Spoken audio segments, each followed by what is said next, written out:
মানে আপনি আপনার বাবা মার খোঁজ খবর নিচ্ছেন না, এটা সত্য? কষ্ট করে মানুষ করছি, পরিচয় দিতে চান না আমরা। আমরা গরিব, পরিচয় দিলে যদি ওর মান সম্মান না থাকে। এইগুলা কি ভাই বিশ্বাস করা যায়?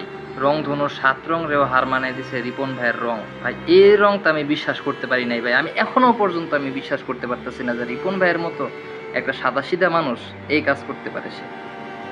সে যখন প্রথম থেকে ভিডিও বানায় তখন থেকে তার ভিডিও দেখে ইভেন এখনো পর্যন্ত সে এতটা সরলভাবে ভিডিও বানায়, এতটা সরলভাবে চলাফেরা করে, ধরার কোনো উপায়ই নাই যে এই মানুষটার ভিতরে এরকম থাকতে পারে।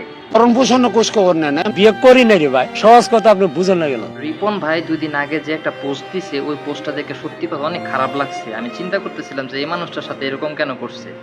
এখন বুঝতেছি এই যে রিপন ভাইয়ের এত বিশ্বাস করি না, এত ভালোবাসি তার মন থেকে ভাই, এই কথাগুলো আমি জীবনেও বিশ্বাস করতে পারতাম না যদি না তার মা বাবার মুখ থেকে কথাগুলো শুনতাম। ভরণ পোষণ খোঁজ খবর নেয় না। ভাই আমি পুরো অবাক হয়ে গেছি যে এই মানুষটা এত সরলভাবে কেমন চলাফেরা করে মানুষ সমাজে। চট্টগ্রাম আয়া মনটা খালি সাগু বাগু করতেছে কি টাকা। এক কথায় এই মানুষটারে দেখলে মনে হয় যে এত সাদা মনের মানুষ কেমনে হয়। আসলে এখন বুঝতেছি যে ওটা ফিল্টার মারা ছিল। দাদা পাকা বাড়ি নির্মাণ করে স্ত্রী সন্তান নিয়ে থাকে, সে দেন না ভরণ পোষণ। আর পুরা খোঁজ খবর না, ভরণ পোষণ খোঁজ খবর নেয় না, এমন খোঁজ খবর নেই। ভাই মা বাবা যেখানে ঘুমায় সেই ঘরে টিনের চাল দিয়ে পানি পড়ে, আর ছেলে নাকি বিল্ডিং এর নিচে ঘুমায়। এই কথা হজম হইল না ভাই। কেমনে সম্ভব? এর মতো সরল সোজা মানুষ এই কাজ কেমনে করতে পারে? এখন নিজের নিয়ে প্রাউড ফিল হইতেছে যে না, রিপন মিয়া থেকে আমরা হাজার গুণে ভালো আছি ভাই।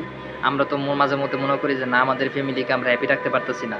কিন্তু আর যাই হোক, রিপন মিয়ার মতো না, রিপন মিয়ার মতো মুখোশধারী না আমরা। আমরা যেটা করি সেটা প্রকাশ্যই করি, আর যতটুকু পারি ততটুকু ভালো রাখার চেষ্টা করি নিজের ফ্যামিলিকে। কিন্তু ভাই এ কোন মুখোশধারী? এ আবার কোন মুখোশধারী? সারাদিন সরলতা মুখে লাগায় রাখে আর দিন শেষে এই অবস্থা।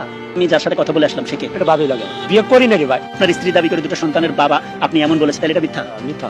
চিন্তা করেন একটা মানুষ কতটা সরল সোজা হইলে তার বিয়ে করছে সেটাও সে অস্বীকার করে। আচ্ছা বিয়ে করলে নাই করছে, ডিভোর্স হইতেই পারে, স্বাভাবিক, একটা মানুষের জীবনে এগুলো থাকে, অস্বীকার করার কি আছে? আর এমন ভাবে অস্বীকার করতেছে, এখন তো আমার মনে হচ্ছে যে না, এই বিয়ে একটা না, বিয়ে 8-10টা করছি এর আগে, এগুলো হয়তো বা এখন উন্মোচন হয় নাই, ইন ফিউচার হবে।